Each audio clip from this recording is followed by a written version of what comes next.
Mr. Nichols, I'm deeply concerned that the Western Hemisphere is being overwhelmed by anti-Americanism, and that countries across the region are aligning themselves with our adversaries and our enemies.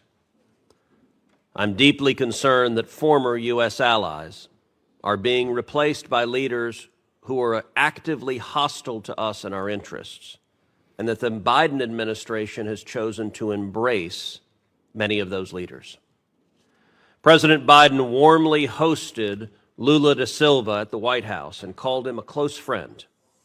Lula is an anti-American Chavista who embraces the Chinese Communist Party, Vladimir Putin, and the Iranian regime. I'll note that President Biden has not extended the same courtesy to Israeli Prime Minister Benjamin Netanyahu, and indeed the Biden White House has made clear that Israel's Prime Minister is not welcome in the Biden White House. Now, one of the very insidious ways that our adversaries and our enemies have infiltrated the region is through corruption. China, Russia, and Iran all exploit endemic corruption, including and especially corruption driven by left-wing movements to advance their geopolitical agendas. Congress, and specifically this committee, has recognized the importance of combating such corruption and have given you powerful tools, in particular under Section 7031C, sanction authorities. The Biden administration has used these sanctions repeatedly across the Western Hemisphere, but not, I'm dismayed to say, not against the left-wing anti-American communists who are aligning with Russia and China and Iran. Quite the opposite. Again, the Biden administration has looked the other way at malign behavior from such actors. Well, Brazil. Bolsonaro, a pro-American leader, was replaced, to the Biden administration's cheering, with an anti-American radical Lula.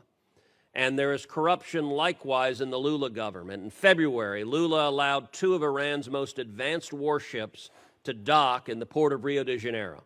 The United States opposed that act, at least formally. In fact, the United States sanctioned those ships with what are supposed to be powerful designations, and yet it happened.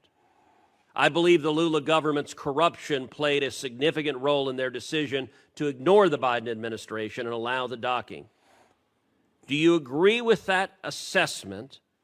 And has the Biden administration enforced any sanctions related to that instance, and in particular to the Brazilians providing material support to the Iranian ships? The administration engaged our partners throughout the hemisphere, and we're very pleased that the Iranian ships were not able to dock anywhere else. We're deeply disappointed that one of the 2 ships was able to dock in Brazil. The other was offshore.